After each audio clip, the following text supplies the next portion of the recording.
마가복음 7장 24절부터 30절 말씀입니다. 같이 읽겠습니다. 예수께서 일어나사 거기를 떠나 두로 지방으로 가서 한 집에 들어가 아무도 모르게 하시려 하나 숨길 수 없더라. 위에 더러운 귀신 들린 어린 딸을 둔 한 여자가 예수의 소문을 듣고 곧 와서 그 발 아래 엎드리니 그 여자는 헬라인이요 수로보니게 족속이라. 자기 딸에게서 귀신 쫓아내 주시기를 간구하거늘 예수께서 이르시되 자녀로 먼저 배불리 먹게 할지니 자녀의 떡을 취하여 개들에게 던짐이 마땅치 아니하니라. 여자가 대답하여 이르되 주여 올소이다마는 상 아래 개들도 아이들이 먹던 부스러기를 먹나이다. 예수께서 이르시되 이 말을 하였으니 돌아가라. 귀신이 내 딸에게서 나갔느니라 하시매 여자가 집에 돌아가 본즉 아이가 침상에 누웠고 귀신이 나갔더라. 아멘. 지금 우리 뭐에 대해서 알아보았습니까? 하나님 나라 백성들이 하나님과 온전한 관계를 맺고 있는 걸 어떻게 할 수 있다고요? 밖에서 찾는 게 아니라 내 안에서 찾으라고 했습니다. 어떻게 찾으라고요? 하나님이 우리 마음을 정결하게 하면 우리 안에 두 가지가 있음을 발견하게 돼요. 하나는 하면 안 되는 것, 하나님 뜻이 아닌 것. 하나는 하나님 뜻인 것을 알게 된다는 것이에요. 이 삶이 우리 안에 뭘 선택하게 만들어요? 하나님 뜻을 쫓아가게 한다는 것이죠.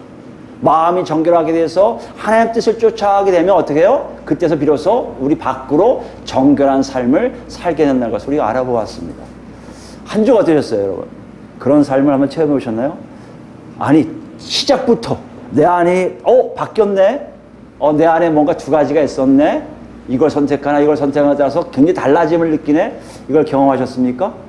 점점 갈수록 정결한 삶이란 것은 내 마음에서 우러난 것을 쫓아갈 때 한 것을 여러분 정말 알게 되셨습니까? 실제로 이것이 예수 믿는 거예요. 예수 믿는 삶, 생명 이런 것은 실제로 존재하고 있고 실제로 우리 안에서 나오고 있다고 분명하게 말씀하고 있다는 것이에요. 마가는 우리에게 이렇게 얘기해요. 그리스도인이라면 우리의 삶을 통해서 경험적으로 내가 어떻게 변화되고 있는지를 알게 된다는 것이에요. 뭐 때문에? 내가 잘 나와서요? 아니요.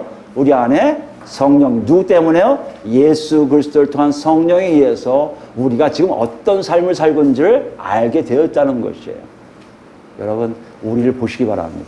우리 자신을 보셔서 정말 그런 삶을 살고 있는지, 오늘보다 어제보다 오늘, 오늘보다 내일 점점 내가 좀 더 정결하게 돼가고 있는 것을 발견하게 됩니까? 이것이 예수를 믿는 우리의 모습이라는 것이에요. 우리 모두가 다 거기 있길 바랍니다. 오늘 더 나아가요. 오늘 24절 보시면 또 장소가 바뀌는 걸 볼 수가 있습니다. 일어나사 거기를 떠나 두로 지방으로 가서라고 됐어요. 두로 지방이라면 두로라는 곳은 갈릴리 호수가 여기 있으면 북서쪽에 이쪽입니다. 북서쪽 여기에 해안 도시예요. 그래서 해안 무역을 많이 하기 때문에 부유한 동네입니다. 그래서 옛날에 역사를 보면 정복자들이 이 두로 땅은 반드시 정복하고 싶어하는 땅이었어요. 근데 두로는 어떻게 보면 유대의 땅하고 가까이 있으면서도 유대인들하고 친하지가 않아요. 역사적으로 적대 관계에 있던 도시예요. 그 도시로 지금 예수님이 들어가시는 것을 볼 수 있어요. 들어가시는데 어떤 일을 합니까? 한 여인이 나타나요.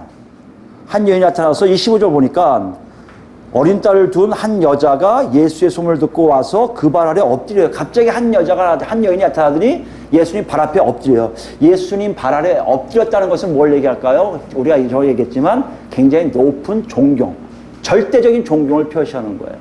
숭배에 가까운 겁니다. 왜 이럴까? 이렇게 보면 두로란 땅이 어떻게 보면 유대인들과 적대 관계인 겁니까? 이방인의 땅일 것이고 거기에 나온 여인이 분명 이방인일 것을 추측할 수 있잖아요. 근데 마가는 친절하게 그 여인이 어떤 존재인지를 정확하게 밝히고 있어요. 이것도 하나의 의미가 있겠죠. 그게 어디 있습니까? 26절이에요. 그 여자는 헬라인이요 수로보니게 족속이라 이렇게 됐어요. 헬라인이면 헬라인이지 왜 수로보니게 족속이라 할까? 여기 보니까 수로보니게 족속, 수로보니게 가족, 거기에 속한 사람이라는 거예요. 그 수로보니게가 먼저 중요하겠죠? 수로보니게는요, 시리아하고 페니키아하고 합쳐진 말이에요. 그러니까 여기 갈릴리 이쪽이 다 시리아 땅이거든요. 시리아 땅에 이쪽에 있는 것이 페니키아 땅입니다. 거기 들어가 있는 거예요. 그러니까 말하자면 시리아 페니키아에서 태어난 사람이라는 거예요. 누가요? 이 여인이. 근데 왜 헬라인이라고 앞에 표시했을까요? 헬라인은 그 당시에 그리스인이라는 게 아니에요. 그리스인이 아니라 뭐라는 거예요? 헬라 문화에 익숙하게 아주 성장을 해서 헬라 문화가 자기 문화처럼 된 사람들 다 그 당시에는 헬라인이라고 표현했어요. 이렇게 보니까 이 여인은 유대 문화나 유대하고는 전혀 관계가 없는 사람이에요. 태어난 곳도 다른 곳이고요. 그리고 적대적인 것이고요. 그 사람이 어떻게 유대인인 예수께 발 아래 딱 엎드려서 절대적인 존경을 표시하냐. 이것이 제자들에게 굉장히 흥미로웠을 거 아닙니까? 근데 뭐라고 하는 거예요? 이 여인이 그렇게 한 이유가 있어요. 뭐라고 했습니까? 자기 딸에게 귀신이 쫓아내주기를 강구하거늘. 25절에는 더러운 귀신 들린 어린 딸을 둔 그 여인. 그죠? 뭐 하는 거죠? 예수님한테 와서 자기 딸에게 귀신이 들렸는데 귀신 좀 내쫓아 주세요 하는 간청함이 있어서 절대적 종교로 예수님께 딱 엎드렸다는 거예요. 여러분 여기까지 얘기를 들으면 그동안 우리가 마가복음을 수태했으니까 또 뻔한 사건 하나 나왔네. 익숙한 사건 하나 나왔네. 그게 뭐예요? 또 고침을 받겠지. 아마 제자들도 그랬을 거예요. 또 왔구나. 예수님이 간단하게 그래 알았다. 가자든지 아니면 여기서 말씀하시든지 했을 걸 기대했을 거란 말이에요. 잔뜩 기대했던 제자들 앞에 예수님의 말씀은 굉장히 뜻밖이세요. 27절 말씀 보시면 예수께서 이르시되 자녀로 먼저 배불리 먹게 할지니 자녀의 떡을 취하여 개들에게 던짐이 마땅치 아니하니라. 이거 딱 보면 여러분 뭘 느끼세요? 거절을 느끼지 않습니까? 살려주세요. 우리 딸 귀신에 쫓아주세요. 딱 요거만 자세히 그냥 흩어 지나면 안 하겠다는 의미가 좀 강하게 좀 느끼잖아요. 내 자녀도 아닌데 왜 내가 해야 돼? 이런 의미가 있잖아요. 이렇게 예수님이 왜 이렇게 하시지? 그건 굉장히 낯선 거예요. 여태까지 예수님의 모습을 보면 그렇지 않으셨거든요. 오히려 딴 사람들이 다 무시해도 예수님 절대 무시하지 않으셨어요. 오히려 그 사람들 다 안아주시고 그들을 다 위로하시는 분이었는데 여기 보니까 예수님이 정 땅판의 모습으로 보여주셨단 말이에요. 우리가 또 좀 더 들어가 보면 어떤 의미인지를 이해할 수 있고 이것을 왜 얘기하시는지 거기에 대해서 예수님의 의도를 조금 더 알 수가 있으니까 한번 더 들어가 봅시다. 자녀로 먼저 배불리 먹게 할지는요. 배불리 먹게 할지니 얘기는 뭡니까? 먹고 싶은 양대로 준다는 얘기예요. 여기 자녀들은 누굽니까? 그러면요. 자기가 낳은 생물학적인 관계의 자녀들이에요.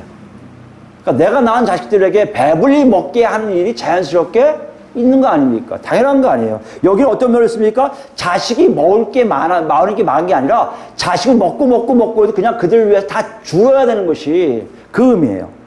먼저 배불리 먹게 할지니 이렇게 돼 있단 말이에요. 근데 자녀의 떡을 취하여 그렇게 자녀들이 먹게 할 떡을 가지고 누구요? 다른 어떤 존재에게 던진 것이 이건 옳지가 않다는 것이에요. 당연하지 않습니까? 자기 자녀들에게 먹일 떡을 가지고 다른 존재에게 준다? 이건 있을 수가 없다는 거예요. 예수님은 어떻게 보면요. 굉장히 강하게 부정하고 계신 거예요. 얘야, 너한테 줄 떡 없다. 이런 거거든요. 근데 그 상대를 뭐로 표현하냐 보세요. 개들이에요, 개들. 개 하면, 고대 근동지방 사람들은 개에 대해서 다 나쁘게 여기진 않습니다. 좋은 것도 있어요. 겸손하다, 착하다, 이런 것도 있어요. 부정하게 생각하는 것은 대부분 어디 나오면 구약 성경, 유대인들에게 돼 있어요. 유대인들의 생각에는 구약에 오면요, 이 개는요, 굉장히 부정한 동물이에요. 왜 부정하냐면, 이 개가 완전히 안 좋은 것만 먹어요. 부정하게 한 것들만 먹어요. 쓰레기를 먹는다든지, 썩은 고기를 먹는다든지, 죽은 시체들을 먹거든요. 그래서 이스라엘 백성들은요, 특히 경건한 이스라엘 백성들은요, 개를 굉장히 싫어했어요. 혐오예요, 혐오. 개가 오면 그냥 저리 가게. 왜요? 개하고 부딪히면 바로 뭐가 됩니까? 부정하게 되거든요. 이게 갖고 있는 유대인의 생각들이에요. 이것이 없어졌습니까? 신약시대에 와서 계속 남았어요. 여러분 아시겠지만 바울 사도가 빌립보서 3장에 적들을 뭐라고 표현하십니까? 개들을 삼가라 그래, 개. 그들을 개라고 표현해버려요. 할례파들, 육체 할례파들을 개로 표현해버려요. 아주 낮은 모욕적인 말로 쓰고 있다는 것이에요. 그것이 어떻게 가능하냐? 랍비들이 그런 말을 썼거든요. 랍비들은 개를 어떻게 평가하냐? 창조물 중에서 가장 비참한 동물이다. 왜? 가장 비열하고 가장 무례한 동물이기 때문에 요즘 우리가 갖고 있는 개 인식 가지고는 전혀 이해가 안 되는 얘기입니다. 왜 그렇게 됐냐면 실제적으로 그런 거 먹으니까, 부정한 음식을 먹으니까 비열하고 무례하고 비참한 창조물이라고 얘기했던 거예요. 거기서 벗어나지 않고 이 랍비들은요, 이방인들을 볼 때 무례한 자들, 불경건한 자들, 우상 숭배한 자들 하니까 더러운 존재들이에요. 그러니까 랍비 눈에는요, 바로 이방인들이 다 뭐로 보여요? 개로 보이는, 개로. 실제로 랍비들이 뭐라고 하냐면 세상 사람들은 다 개와 같다 그래요. 그러니까 유대인들이 개 같다 그런 얘기는 뭡니까? 다 이방인들을 지칭하고 있다는 것이에요. 그럼 여기서 예수님이 개들에게 던짐이 마땅치 않느냐, 즉 누가 뭐라고 하는 건데요? 한 여인이 자기 귀신 들린 딸을 고쳐달라고 와서 사정하고 있는데, 예수님이 말씀하셨다는 얘기는 더군다나 이 북쪽에서 유대 근거리에 있는 이 이방인 여인도 들었을 거 아니에요. 들었으니까 와서 예수님 고쳐주세요 했을 거 아니에요. 거기에 유대인들의 습성들을 알 거 아니에요. 뭐라고 한다고? 자기들을 개들로 표현한단 말이에요. 그럼 이 말을 듣고 있은 유대인의 여기 이방인 여인은 어떤 마음이 들었을까요? 아, 저 예수님이 지금 나를 지칭하고 있구나 생각하고 있을 거 아니에요. 뭐로요? 개들로. 자기와 자기 딸을 개들로 표현하고 있구나라고 생각할 거 아닙니까? 이런 일을 가지고 생각할 때 굉장히 당황한 거예요. 예수님이 저렇게 표현하시지? 모욕적이잖아요. 제자들은 분명히 알았을 거예요. 지금 선생님이, 우리 랍비가, 우리 지도자가 저 여인한테 굉장히 모욕적인 언사를 지금 하고 있네? 그리고 놀랄 거 아니에요. 왜 저러시지? 아, 저 애를 고칠 생각이 없으신가 보다 했을 거 아니에요. 근데 30절 말씀 보니까요, 아니에요. 결과는 똑같아져요. 여자가 집에 들어가 본 줄 아이가 침상에 누웠고 귀신이 나갔더라. 귀신을 고침이 분명히 똑같이 일어났다는 얘기예요. 제자들은 좀 당황했을 것 같아요. 왜 저러셨지? 왜 그 말씀하셨지? 평상시에 안 쓰던 말씀까지 하시네? 예수님이 뭐 때문에 저러시지? 그 의문점이 있었을 거 아닙니까? 막하는 걸 독자들에게 그 이유, 그 근거를 살짝 우리에게 힌트를 주고 있어요. 그 24절 말씀 다시 보시면요. 예수께서 일어나서 거기를 떠나 두로 집안을 가서 어떻게 했습니까? 한 집에 들어가, 집이 나옵니다, 집. 아무도 모르게 하시려고. 이 두 가지입니다. 집에 들어가고 아무도 모르게 한다는, 이건 뭐예요? 제 아들과 예수님만 같이 있고 싶어하는 공간을 원한 거예요. 대부분 마가복음 특징 중에 이걸 두 개를 같이 쓰면요, 뭐 하는 장소입니까? 여기가 제자들을 가르치는 장소예요. 그렇다면 지금 이 말씀하신 내용도 어떻게 보면요, 여인한테 하고 있지만, 그 여인한테 한 얘기지만 지금 누굴 보고 하시는 거예요? 제자들을 향해서 얘기하시는 거예요. 니들 잘 봐라 하는 거예요. 그러니까 무엇인가 교훈을 주고 있어요. 그걸 마가는 독자들에게, 그리고 우리들에게도 동일하게 예수님이 하셨던 것처럼 얘기하고 있다는 얘기예요. 자, 잘들 봐. 지금 제자들을 가르친 예수님의 교훈이 여기 있어 라고 얘기하고 있다는 것이에요. 그게 뭐라고요? 한 집에 들어가 아무도 없는 곳이라는 의미입니다. 그 우리도 거기 집중해야 돼요. 아, 지금 예수님이 저렇게 모욕적인 언사를 하신 이유는 제자들에게 뭔가를 가르치기 위한 것이다 라고 생각할 수 있어요. 뭘 가르치기 위한 겁니까? 29절이에요. 예수께서 이르시되 이 말을 하였으니 돌아가라. 아, 귀신을 내쫓는 일들이 있었는데 여인에게서 어떤 말이 나오기를 마치 기다리신 것 같아요. 원하셨고 기다리신 거예요. 아, 저 여인에게 이 말이 나올 거야. 기다리신 거예요. 그 말이 뭐예요? 곧 제자들에게 교훈이 되는 거예요. 제자들아, 들어봐라. 저 여인이 하는 말을 잘 들어봐라. 이거예요. 그거 알려주시는 거예요. 이 말을 하였으니 돌아가라는 거야. 자, 이거 어떻게 보면 상황극 같은 거예요. 됐어. 너 잘했어. 네 역할 다 했어. 가, 이제. 가면 네 딸 고쳐져 있을 거야. 이거랑 마찬가지라는 얘기예요. 즉, 예수님은 이 여인의 말을 통해서 제자들에게 무엇인가를 알려주기를 원하셨던 거예요. 그게 뭡니까? 이 말은 뭡니까? 28절 말씀이에요. 여자가 대답하여 이르되, 이 말씀 가지고 예수님이 말씀하신 거죠. 근데 여기 보니까 주여 올소이다 많은 상아래 개들도 아이들이 먹던 부스러기를 먹나이다 되어 있거든요. 이걸 좀 더 보면 헬라어 성경에는 올소이다 많은 이거 없는 거예요. 번역하신 분이 집어넣는 거예요. 이걸 좀 더 우리가 정확하게 이해하기 위해서 문자적으로 이해하면 되겠습니다. 그러나 여자가 대답하기를 주여 그러니까 테이블, 식탁 아래에 있는 개들도 아이들의 부스러기를 먹나이다. 예. 주여라고 얘기하고 그 개들도 상 아래에 있는 부스러기를 먹나이다 돼 있어요. 여러분 한번 생각해 보세요. 요것과 27절에 말씀하신 예수님 말씀과 차이가 있습니까? 없습니까? 차이가 있어요. 그죠? 뭔가를 지금 우리가 보고 있으면 좀 더 그 여인이 예수님 말씀 가지고 덧붙여서 뭔가를 얘기하고 있는 것 같아요. 그것을 정확하게 보여주기 위해서 마가도 다른 단어를 쓰고 있는데 이 여인이 쓴 단어 중에 하나가 뭐냐면 아이들이에요. 아이들. 앞에는 자녀들인데 뒤에 아이들로 바꿨어요. 자녀들은 아까 뭐라고 했죠? 자기가 낳은 생물학적인 관계의 자녀들이에요. 여기 아이들은요, 그냥 나이가 어린 아이들을 지칭해요. 좀 포괄적인 내용입니다. 그 생각해보세요. 그 안에는 누가 있습니까? 자녀들도 있을 것이고, 친척 아이들도 있을 것이고, 그때 어떤 분위기를 얘기하는지 잘 보세요. 그 옆에 누가 있을 것입니까? 종의 아이들도 있었을 거예요. 뭘 지금 얘기하고 계십니까? 이 여자가 지금 얘기하고 싶은, 이 여인이 얘기하고 싶은 것은요, 식탁에 둘러앉아 있는 애들의 모습이 아니라 어떤 한 가정을 보여주고 있다는 것이에요. 그 가정에 주인의 자식도 있고, 주변에 있는 애들도 있을 것이고, 노예의 자식들도 있을 것이고, 얘들이 지금 뭐 하고 있는 거예요? 빵을 먹고 있을 거예요. 빵을 먹고 있는데, 거기에 부스러기가 떨어져요. 떨어지고 그걸 누가 먹고 있는 거예요? 개들이 와서 먹는 장면을 지금 보여주고 있다는 것이에요. 여러분, 이 내용이 어떻게 그렇게 예수님에게 흡족할까요? 무엇을 지금 얘기하신 거예요? 예수님이 지금 이 여인을 칭찬하신 이유는 내가 얘기한 거를 이 여인이 정확하게 이해하고 해석했음을 칭찬하고 계시다는 얘기예요. 뭘 얘기할까요, 지금? 우리가 생각할 때 모욕적인 언어로 얘기하셨는데 예수님은 큰 그림을 그리시는 거예요. 어떤 그림일까요? 자녀들 먹이려는 음식만 보여주고 이걸 개한테 줄 수가 없어 라고 얘기하셨다면 이 여인은요, 실제적인 상황이에요. 그 가정에 실제로 음식이 많은데 자녀들 불러가는 음식이 많아 있는데 이 음식을요, 노예도 먹고 옆에 있는 애들도 먹고 다 먹을 거 아니에요. 먹는 장면 중에 누구까지 먹게 돼요? 의도적이진 않지만 개들도 먹게 되는 장면들을 이 여인은 보았다는 것이에요. 예수님의 그 말씀에는요, 큰 그림이라면 이 여인의 말에는 바로 세부적인 중요한 내용을 딱 따서 설명하고 있다는 것이에요. 예수님은 이것을 굉장히 칭찬하세요. 왜 그럴까요, 여러분? 왜 칭찬하셨을까요? 여기서 중요한 게 나옵니다. 제자들에게 이걸 보여준 거예요. 앞에서 우리 얘기했잖아요. 앞에서 왜요? 뭐죠? 사람에게 나오는 것이 전통보다 어떻게 나오다 얘기할 때 부정하지 않다고 할 때 뭐요? 비유를 묻자오되 라고 17절 나오잖아요.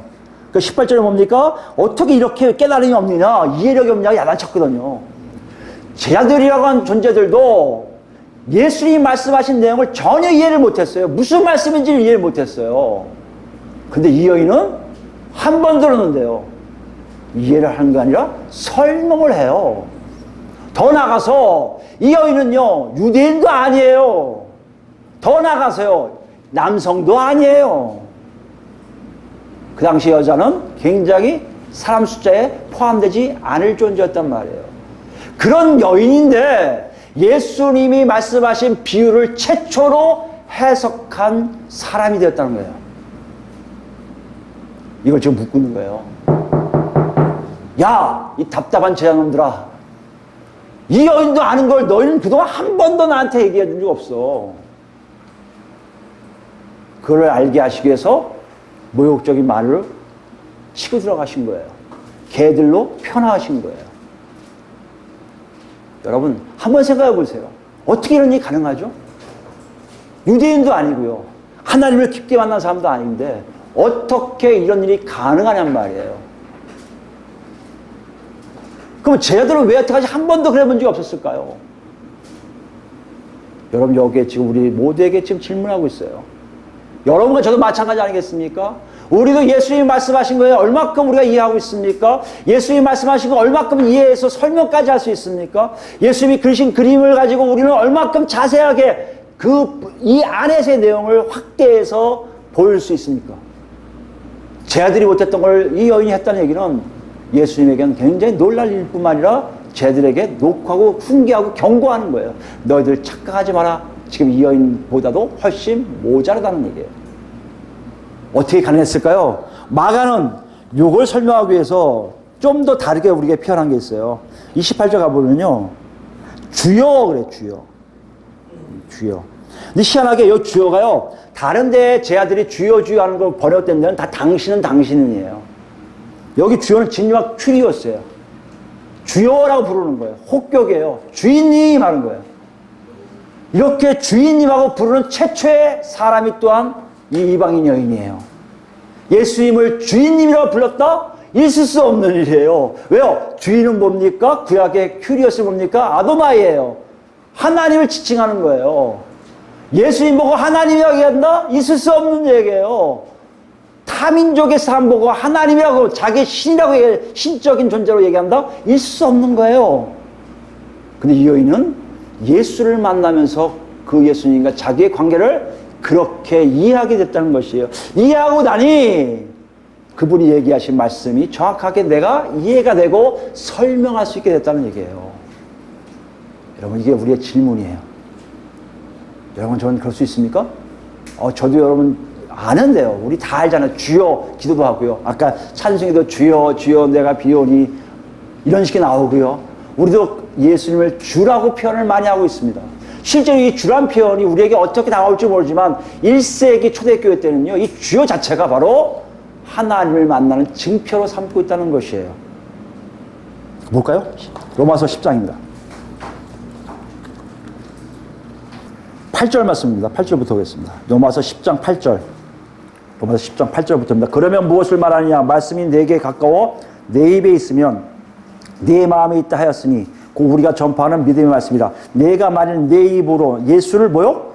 주로 시인하며 또 하나님께서 그를 죽은 자 가운데 살리신 것을 내 마음에 믿으면 뭐요? 구원을 받으리라. 여기 보면 입으로 주로 시인한다는 게 그냥 우리가 얘기하는 주님 주님 하는 게 아니에요. 실제적으로 하나님이 역사하신 그분이시고요. 하나님이 오신 분이시고요. 메시아이시고요. 그분 때문에 내가 구원을 받습니다고 정확하게 아는 사람만 할 수 있는 고백보다요. 예수님 나의 주님이십니다 하는 뜻이에요. 10절 볼까요? 사람이 마음을 믿어 의에 이르고 입으로 시인하여 구원에 이르리라. 성경이 이르되 누구든지 그를 믿는 자는 부끄러움을 당하지 아니하리라 하니 유대인이나 헬라인이나 차별이 없음이라. 한 분이신 주께서 모든 사람의 주가 되사 그를 부르는 모든 사람에게 부요하시도다. 헬라인이나 유대인이나 상관없어요. 주라고 고백하는 사람들에게 모든 부요함이 다 동등하게 퍼져나간다는 것이에요. 지금 딸을 귀신에서 쫓아내는 것은 이건 상식적인 일이에요.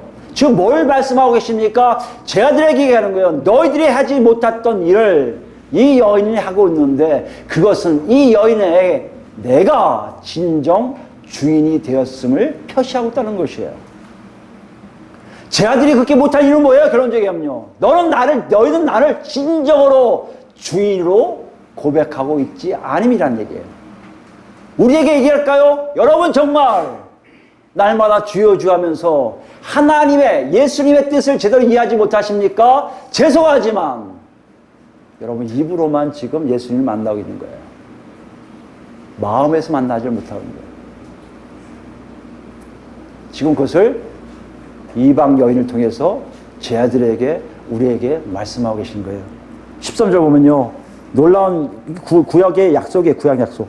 누구든지 주의 이름을 부른 자는 구원을 받으리라. 여기 누구든지가 제일 중요해요. 예외가 없어요. 여러분 한번 생각해 보세요. 여러분이 구원을 어떻게 받았는지. 예수님을 주로 고백할 때의 고백이 정말 내 안에서 움직임으로 바뀌었는지 아니면 그저 하라니까 주여가 됐습니까? 여러분 지금 다시 예수님을 만나셔야 돼요. 아니면 정말 그런 상태로 예수님을 만나셨습니까? 여러분 분명하게 예수 그리스도를 만나고 있고 예수님의 뜻을 정확하게 이해하고 있어야 된다 얘기예요. 오늘 비유를 푼 이방 여인을 통해서 제 아들에게 우리에게 지금 녹화하고 계세요. 정말 그러니 정말 그러니. 네요. 한번 생각해 보세요. 보물어 가세요. 정말 아무리 봐도 이해가 되질 않아요. 이해가 어떻게 이렇게 가능하냐. 아니 제 아들도 몰랐던 비유 해석을 어떻게 그 여인이 했을까요? 여기에 우리에게는 지금 약간의 질문이 있을 거 아니에요. 더군다나 자기를 뭐라고 표현하는 사람이에요? 개들. 이거 뭐라고요? 가장 비열하고 가장 무례하고 가장 비참한 존재로 얘기했는데도 어떻게 이 여인은 아무렇지 않게 예수님의 말씀에 그런 식으로 해석이 들어갔을까요? 여러분 한번 생각해 보세요. 우리 삶 속에 예수님을 안다고 하는 우리들도요, 가만히 생각해 보면 실제적으로 예수님과 동행하고 있다면서도 어떤 일 합니까? 하나님이 내 소원을 안 들어주시면, 나에게 조금이라도 잘못된 걸 가르치시고 이게 하신다면, 야단치시는 말씀을 하신다면 여러분 삐지지 않습니까? 저도 많이 삐졌거든요. 뭐까지 얘기해요? 교회를 간에 만에까지 하지 않습니까? 오늘 나 안 가고 싶어. 그뿐이에요? 누가 뭐 하면요, 그것이 막 아파서 짜증나서, 에이 이러다면 예수 믿었어 내가? 이렇게 나한테 힘들라고 예수 믿었어? 나 예수 안 믿을래. 에이씨. 그러고 한 며칠 동안, 아니 한 달, 어떤 경우는 6개월, 제가 알고 있는 많은 사람들이 그렇게 지금 시험 들고 있는 거 아닙니까? 근데 이상하게요, 그것이 아무렇지 않게 여길 때가 많이 있다는 것이에요. 오늘 여인은 그렇지가 않았다는 것이에요. 아니 그럼 무슨 차이예요? 지난 시간에 제 아들은 그렇게 얘기했는데 이해를 못하는 제 아들은 왜 그렇고요? 아니 성령이 우리 안에 있다고 하는 우리는요, 왜 그런가요? 뭘 지금 잘못하고 있는 것입니까? 뭘 지금 얘기하고 계시는 거예요? 오늘 본문은 거기에 더 나가고 있음을 볼 수가 있어요. 가르치고 있는데요, 그 가르침의 존재가 굉장히 특이하잖아요. 원수 집안의 딸이에요. 말하자면 적대 관계가 오래된 거예요. 우리에게 뭐 일본 혹은 또 이북의 누구 정치인들 뭐 될 수도 있겠죠. 원수 생각하는 사람들. 그런 사람들 바로 앞에 있는데 그 사람들 오히려 예수를 잘 알아요. 여러분 이해가 됩니까? 저 사람이 어떻게 이해를 다 해야지 예수에 대해서? 평상시에 정말 안 입고 온 사람인데 그 사람이 예수를 너무 잘 믿어요. 더군다나 예수님의 칭찬이 늘 있어요. 이해되세요 여러분? 뭐가 문제라는 얘기입니까 여러분? 지금 얘기가 우리에게 노크 소리가 들려요. 이걸 이해하기 위해서 우리 같이 문명화 돌아갑시다. 지금까지 뭔 얘기를 했죠? 무엇에 얘기했습니까? 바리새인들이 예수님과 싸우면서 논쟁하면서 뭐에 대해서 얘기했어요? 장로들의 전통을 지키느냐 마냐의 문제였다고요. 예수님이 뭐 하신 거예요? 장로들의 전통은 사람들이 만든 것이지 하나님의 계명이 아니다. 아니 너희들이 사람의 전통을 지키려고 오히려 그것을 폐하고 있다고 얘기하세요. 그리고 결론이 뭡니까? 문제는 너희 마음이 부패된 걸 몰라서 그래 라고 얘기했다는 것이에요. 그리고 사건이 터진 거예요. 근데 희한한 점은요, 이렇게 돼갖고 마음에 부패가 있으면 달라지는 모습이 나와야 되는데 지금 이 여인은 뭔지 모르지만 제 아들이 기대했던 그 이상으로 완전히 바뀌어있는 모습으로 나오고 있다는 것이에요. 예수님이 바로 적어야 하고 지적하는 놀라운 일을 했다는 것이에요. 뭘 얘기합니까? 이 여인은 지금 뭐 하는 거예요? 절대적으로 마음이 깨끗해짐을 얘기하고 있다는 것이에요. 여러분, 마음이 정결한 거, 마음이 정결한 게 무슨 의미인지를 모르고 있던 사람들에게 지금 예수님은 제 아들에게, 우리들에게 알려주고 계세요. 마음이 정결하면, 잘 들어라 이들아, 예수가 아무리 모욕적인 말을 하더라도 그것 때문에 상처받는 것이 아니라 오히려 그 안에서 하나님 뜻을 따라 다시 더 가까이 오게 되어 있다는 것이에요. 여러분 한번 생각해 보셔야 합니다. 예수를 오래 만나셨습니까? 정말 만나셨습니까? 그런 사람들 잘 기억해 보세요. 예수님과 동행하면서 내가 원하지 않는 길로 자꾸 인도할 때 여러분 반응이 어땠습니까? 짜증났습니까? 아니라고 부인했습니까? 그리고 멀리 떠났습니까? 죄송하지만 그거는요, 마음이 정결하지 않다는 증거예요. 내 마음대로 하고 싶은데 못하고 있는 거 아닙니까? 내 마음대로 하는 게 뭡니까? 지난 시간에 얘기했던 더러움들 아니에요. 부정한 거 아니에요. 이걸 뒤집어 놓으셔요. 어떤 존재에게요? 가장 부정같다고 얘기하는 이방인들, 그것도 적대관계에 있는 두로 사람, 그것도 넣어서 여인, 그것도 모자라서 부정한 귀신이 들어가 있는 딸을 둔 엄마, 자격 조건은 전혀 정결하다고 할 수 없는 존재란 말이에요. 정결하게 할 수 없는 존재에게 이 여인이 손을 씻었습니까? 정결의식을 한 빵을 어떻게 샀습니까? 아니면 자기의 몸을 씻어서 뭘 했습니까? 아니란 말이에요. 오직 예수께 나와서 엎드리고 주여라고 고백할 때 이 여인의 마음이 정결하게 됐다는 것이에요. 증거가 뭐라고요? 예수님이 말씀하신 걸 절대 오해하지 않아요. 들리기 시작해요. 이 여인에게는 화가 안 나요. 나한테 개들이라 했다고? 뭐 개들이 맞지. 그런데 보니까 개들이 더 먹더라고. 예수님 먹는 거 맞잖아요. 오히려 더 하나님의 뜻을 그 앞에서 펼칠 수 있는 삶이었다는 것이에요. 여러분, 이것이 마음의 정결함이에요. 잘 기억하셔야 돼요. 마음의 정결하다 아니다 어떻게 할 수 있다고요? 내가 하나님을 제대로 이해할 수 있게 되었다는 것이에요. 마태복음 5장 8장 유명 말씀 나오잖아요. 마음이 청결한 자는 복이 있나니. 왜 복이 있다고요? 그들이 누굴 봐요? 하나님을 볼 것이며. 마음이 청결하니까 누굴 볼 수 있는 거예요? 하나님을 볼 수 있어요. 하나님을 보니까 그분의 의미, 그분의 의도를 정확하게 이해할 수 있어서 튕겨져 나가는 게 아니라 오히려 따라갈 수 있는 삶이 되어 있다는 것이에요. 이해되십니까? 여기까지? 중요한 거예요. 우리는 이때까지 뭘 생각했어요? 손 씻고 떡 먹으면 됐고요. 재래의식에서 뭔가 제의식적으로 뭔가 물로 뒤집어 씌우면 되고요. 회개기도 하면 되고, 이렇게 해서 정교의식이 있다고 생각하는데, 예수님은 제 아들에게 이렇게 얘기하셨어요. 너희들이 알고 있는 건 잘못되고 지금부터는 마음이 깨끗해지면 하나님이 하신 일들이 더 구체적으로 보이게 될 거란 얘기예요. 유대인들 구원시킨 그 하나님이 개들로 여기는 이방인들까지 다 구원시킨 역사가 북적북적 일어나고 있음을 그 여인은 발견하게 된 거예요. 여러분, 놀라지 마시고요. 정말 이 말씀에, 예수님의 이 모욕적인 말씀에 다시 한번 들어가 봅시다. 여러분, 정말 이 말씀에 그런 것을 발견할 수 있을지 저는 다 발견하기 바랍니다. 다시 한번 읽습니다. 예수께서 이르시되 27절입니다. 자녀로 먼저 배불리 먹게 할지니 자녀의 떡을 취하여 개들에게 던짐이 마땅치 아니하니라. 우린 몰라요. 이게 마가가 헬라어를 쓸 수밖에 없는 거고, 우리 해석을 잘못했어요. 원래 이 개들이란 뜻이 길거리에 나다니는 청소꾼의 개들이 아니에요. 좀 무식하게 생기고, 누가 보면 나오면 거지와 나사로, 거지와 부자와 거지 나사로인 거예요. 거기 보면 왜 나사로를 핥던 개가 나오잖아요. 그 개는 큰 개예요. 동네 개예요. 정말 막 시체 먹고 다니는 개들이에요. 근데 여긴 그 개들이 아니에요. 예수님이 그 여인에 맞춰서 쓴 단어가 이 개들이에요. 어떤 단어냐면요, 작은 개, 조금 작은 개를 얘기해요. 귀여운 개.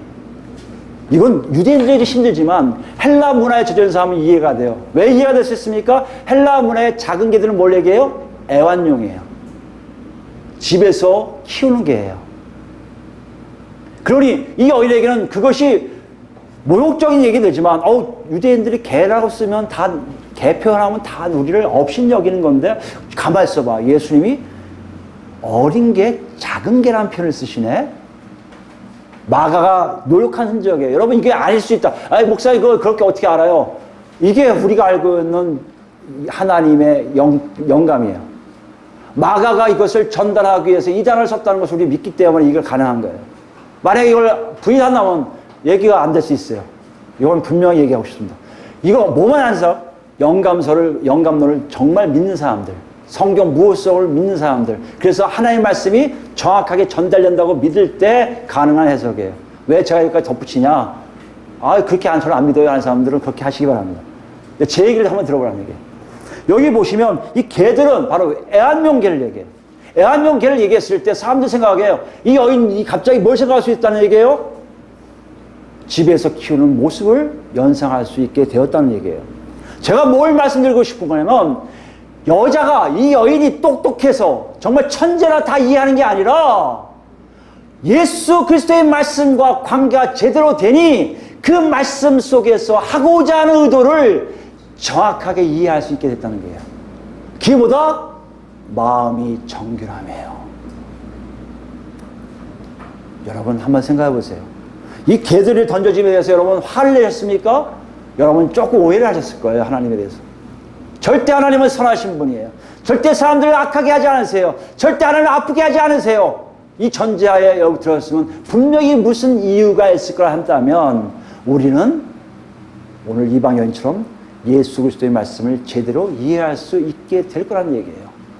마음의 정결 여기 있습니다. 여러분 다시 얘기합니다. 마음의 정결은요, 누군가에 의해서 내가 뭘 했기 때문에 게 아니라 내 안이 성령에 의해서 깨끗해짐으로 하나님의 뜻을 온전히 알게 됨이고, 부정적인 말이 들려오더라도 왜 하나님 나한테 하셨지 하지 오해를 잠시 할지 모르지만 그 안에서 나에게 주시고자 하는 하나님의 뜻을 정확하게 알 수 있게 되는 상태를 얘기한다는 것이에요. 근데 왜 이게 중요하냐 여러분?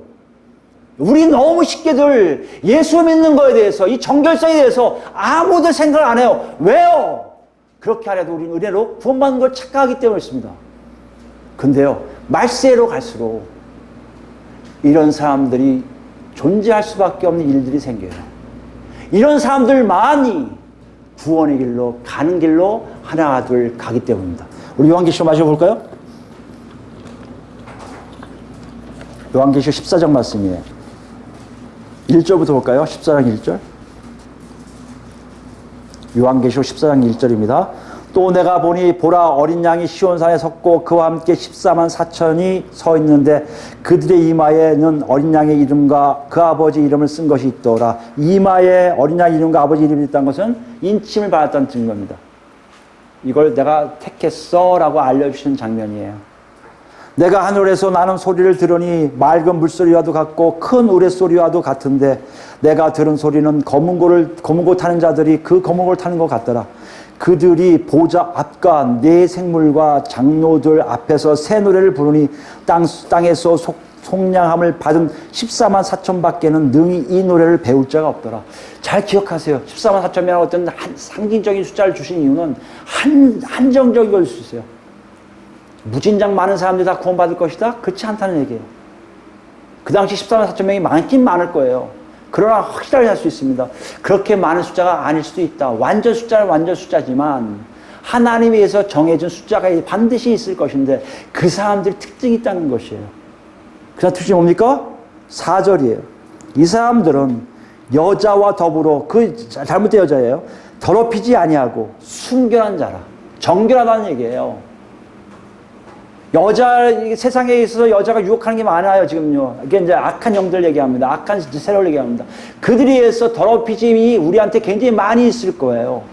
그것을 지금 얘기하고 계시는 거예요. 그러나 그들에게 절대 더럽히지 않아요. 누가요? 14만 4천 명들은요. 누가요? 입 맞은 사람들이. 누가요? 예수 그리스도 이름과 아버지 이름이 정확히 새겨진 사람들은 그렇게 가지 않는다는 얘기예요. 왜요? 정결하기 때문에. 어디가 정결하다는 얘기예요? 마음이 깨끗해졌기 때문에. 마음에 의해서 누구요? 예수 그리스도가 보이기 때문이에요. 그 얘기하고 있습니다. 어린 양이 어디로 인도하든지, 어디로라는 것은요, 내가 생각할 때 나쁜 것도 있어요. 시편자가 얘기했듯이 사막의 음침한 골짜기를 달 수 있어요. 내가 보기에 무서운 곳이 있을 수 있어요. 고난이 심할 수도 있어요. 아니 이런 데를 날 왜 보내? 내가 먹고 살기도 힘들어 죽겠는데 또 이렇게 보내셔? 이런 길도 있을 거예요. 그러나 이들은요, 묻지를 않아요. 왜 안 물을까요? 마음이 정결하니 세상의 논리가 아니라 예수 그리스도만 보이기 때문에 그래요. 마음이 깨끗하니 하나님의 뜻을 정확하게 알기 때문이라는 것이에요. 어디로 인도하든지 따라가는 자며 사람 가운데서 속량을 받아 처음 익은 열매로 하나님과 어린 양에게 속한 자들이니. 여러분 이 말씀을 잘 기억하셔야 돼요. 정말 하나님께 속한 자의 차이는요 분명하다는 겁니다. 여러분, 나는 분명히 하나님 믿는 것 같아. 그런데 나에게는 더러움이 많아. 착각하지 마세요, 여러분. 지금 예수님이 놓고 소리 안 하면 여러분 죄송하지만 하나님과 멀리 떨어져서 하나님이 누구신지 모르고 살고 있을지 모릅니다. 여러분이 지금 놓고 하고 계시는 거예요. 내가 속한 자라면 여러분 사도 요한이 이거 쓴 것뿐만 아니라 요한일서도 그렇게 정확하게 쓰고 있고요. 다 사도들이 정확하게 기록한 이유가 뭔지 아십니까? 실제적으로 성령에 오셔서 가르침이 이런 일로 실제적으로 일어나기 때문이라는 거예요. 하나님과 어린 양에 속한 자들이니 5절입니다. 그 입에 뭐가 없어요?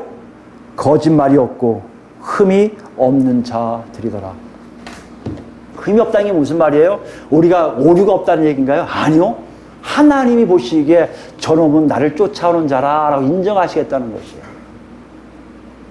여러분의 삶 속에 내가 죄도 짓고요, 하나님께 죄송스러운 일도 해요. 그러나 중요한 건요, 내 안에 마음이 정결해서 하나님 뜻이 뭔지 알고요, 하나님의 원대하신 계획, 유대인들을 구원하시기 위한 계획이 나중에는 이방인까지 구한다는 그 말씀이 온전히 이해돼서요, 내가 구원만 받아도 너무나 감사한 거예요. 내가 그 집에서 부스러기만 먹어도 좋은 거예요. 그게 이방 여인의 모습이었다면 이방인인 우리도 마찬가지 아닙니까? 우리는 아예 큰 다리에 큰 자리에 내가 앉아있는 것처럼 착각하지 마세요. 우리 이방인들이에요. 우리 개들이에요. 부스러기를 먹을 수밖에 없는 존재들이란 말이에요. 그런데 중요한 건 뭔지 아십니까? 그 부스러기를 다 허용하신 분이 그 가정의 주인이신 아버지 하나님이시라는 것이에요. 그 안으로만 들어오면 다 해결돼요. 그러니 거짓말할 이유가 없어요. 그러니 흠이 잡힐 일이 없어요. 오직 하나님과 동행함만이 우리에게 남아있게 된다는 것이에요. 오늘 본문 우리에게 다시 얘기하고 있습니다. 지금 우리 삶 속에 너희들이 알고 못하는 마음이 정결함이 뭔지 아니? 마음이 정결한 것은 네가 행동하는 하나하나를 가지고 착하는 게 아니라 네 자신이 알고 있을 거야. 너희 안에 하나님을 발견하게 되고 네 안에서 예수님이 길이 뭔지 알아 따라가게 되고 예수님 뜻이 뭔지를 알아서 순종하는 삶이 나오는 것이 바로 마음이 정결함의 증거라고 말씀하고 싶다는 얘기예요. 정말 내 안에서 하나님을 보게 된다는 얘기예요. 하나님의 영광이 나타난다는 거예요. 하나님이 우리를 감싸고 있는 걸 본다는 것이에요. 하나님이 동행하고 계시면 느낀다는 것이에요. 누가 얘기해서 나도 그거 같은데 아닌 것 같은데 이런 게 아니라 실제적으로 기도할 때나 찬양할 때나 아니 평상시에 다닐 때 하나님이 나와 동행하고 있음을 뚜렷하게 알게 되는 일들이 어떻게 가능하냐면 성령이 내 안에 오셔서 예수 그리스도 이름으로 내 자신을 말끔히 정결하게 하기 때문에 가능하다는 얘기예요. 이것을 좀 놓고 계세요. 이제 우리가 대답할 시간이에요. 이방 여인은 통과했어요. 뭘 해서요? 이 말을 내서 어떤 말 했길래요? 알아요 주님, 그런데 저도 그 안에 있잖아요. 제가 초라해도 괜찮아요. 그 안에만 있으면 돼요. 이런 고백이 우리에게 있습니까? 예수님 저 정말 그 안에 있는 거 알잖아요. 저 비참해도 좋아요. 우리는 이상해요. 거기 가면 천국 가면 이 층이 있다는 거 아니에요. 그 가짜 여러분 믿지 마세요. 천국이 층이 있으면 그건 가짜 천국이에요. 천국은요 그런 게 전혀 없어요. 구별이 없어요. 오직 예수 한 분만 계세요. 예수를 통해서 하나님만 계신 곳이에요. 거기엔요 잘 사는 사람 못 사는 사람이 없어요. 높은 사람 낮은 사람이 없어요. 뭐 호텔에 금으로 된 집을 살고 어떤 집은 초가집 살고 다 거짓말이에요 여러분. 그것 때문에 하는 게 아니에요. 당신이 만들어놓은 하나님이 만들어준 놀라운 세계에 들어가서 살짝 아무데나 거해도 사랑스럽고 행복하고 기쁜 곳이 바로 천국이에요. 이곳이 있음을 여러분이 마음이 정결할 때 알아요. 그렇기 때문에 내가 삶 속에 하나님 나라가 있고 꿀 뚜렷이 할 것이고 내 삶 속에 하나님 나라 있음이 감사해서 하나님께 더욱더 벅적적 가는 것이 바로 우리의 삶인 것을 예수님이 지금 보여주고 계신 거예요. 여러분 귀신 나가는 거요? 그건 하나님 나라의 증표밖에 안 돼요. 오늘 이 말씀 잘 기억하세요. 내 안이 깨끗해서 내가 지금 하나님을 보고 있는지 확인하세요. 보고 있다면 여러분 지금 천국을 소유한 자이고 보지 못한다면 하나님도 구하세요. 예수를 제대로 만나라고. 예수의 말씀에 정확하게 귀를 기울이라고. 저는 여러분과 제가 모두 예수님 말씀에 귀 기울여서 다 이해돼서 지금 오늘 나온 이방 연인 이상으로 예수 안에 있어서 하나님의 나라에 쑥 들어가는 우리 모두가 되길 예수 그리스도로 축원드립니다. 아멘.